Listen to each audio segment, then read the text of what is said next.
ইউনুস, দোয়া ইউনুস, লা ইলাহা ইল্লা আন্ত সুবহানাক ইন্নী কুনতু মিনাজ জালিমিন। বেশি বেশি পড়তে থাকবেন, যখন বিপদে পড়বেন ইস্তিগফার আর দুরূদ পড়বেন সবচেয়ে বেশি, আর মাঝে মধ্যে দোয়া ইউনুস, লা ইলাহা ইল্লা আন্ত সুবহানাকা ইন্নী কুনতু মিনাজ জালিমিন।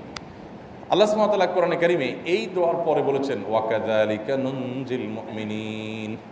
এই দোয়া পাঠ করার মাধ্যমে ইউনুস আলাইহিস সালামকে পৃথিবীর ইতিহাসের সবচেয়ে অলৌকিক ঘটনা, সকল সায়েন্স, সকল আপনার বিজ্ঞানের তত্ত্ব সবগুলোকে আপনার সবগুলোর বিপরীতে বা সবগুলোকে আপনার ভুল প্রমাণ করে দিয়ে ওই জায়গাটার জন্য আল্লাহ তাআলা ইউনুস আলাইহিসকে মাছের পেটে ঢোকার পর সেখান থেকে আবার জীবিত রেখে বের করেছে। অক্সিজেন অভাবে তো সেখানে এমনি মারা যাওয়ার কথা, আরও নানা কারণে মারা যাওয়ার কথা, তাই না? কিন্তু আল্লাহ তাআলা তাকে রক্ষা করেছেন, কারণ উনি ওই বিপদে পড়ার পর থেকে এইটা পড়তেছিলেন, লা ইলাহা ইল্লা আনতা সুবহানাকা ইন্নী কুনতু মিনাজ জালিমিন।